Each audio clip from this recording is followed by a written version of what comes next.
but broadband services and the need for leveling on that. Yes. Thank you. With the permission of the chair, first congratulations on organizing this very pertinent and timely forum. To Mr. Sharma sir, sir, when you speak it is usually music to our ears. This is a very important time. We recognize the 1 billion connections mark, and the telecom industry has been instrumental in contributing. Just a short question. Like a mother will always have special affinity for the child who's sick or weak or requires protection. Just in all humility, when we look at as industry issues and forums and the practical challenges of operations, of standards which may not be one size fits all, because there are many times there are extraneous issues. How is it that we articulate those concerns? Because it is right that we strike a balance between consumer issues and the kind of efforts that the industry is making. So a lot of times when we're looking at regulation and policy, we also look at proactive policies which proliferate the system. So just a short question there. Thank you, sir. Thank you. I think it's a very important issue, and typically, people brand regulators as somebody who is not protecting the industry, somebody who is destroying it, or they go to many extents. See, as regulators, we certainly have responsibility to ensure a couple of things, as I explained. One is consumer protection, another is transparency, regulatory predictability. The cost of regulation should not be heavy in terms of its compliance, and then finally the benefits flowing out of it being minimal. We should weigh as to what is the cost of the regulation.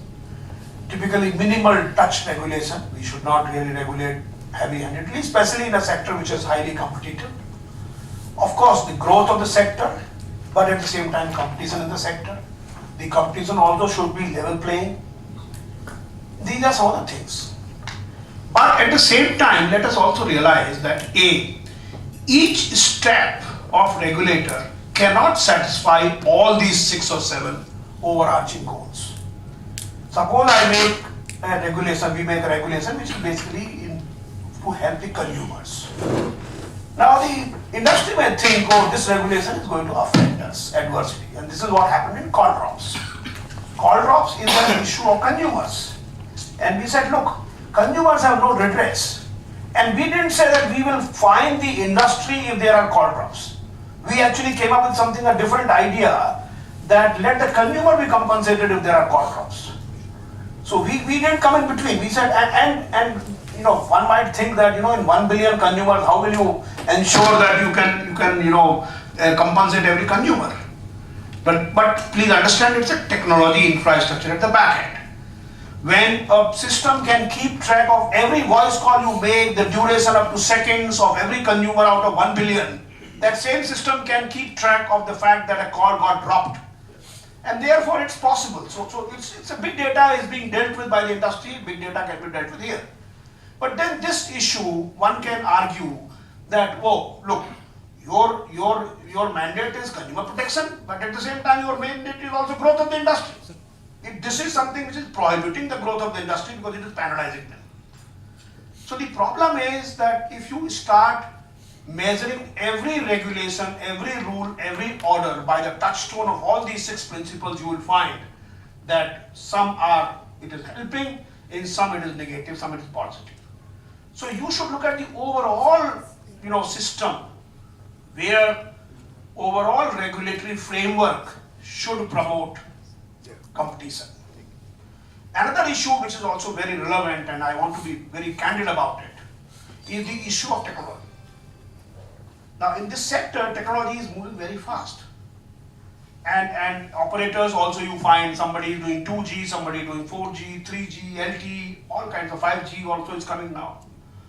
Now the point is, should the regulator look at protecting the legacy technology, or should the regulator actively promote new technologies, or should the regulator be agnostic to technologies?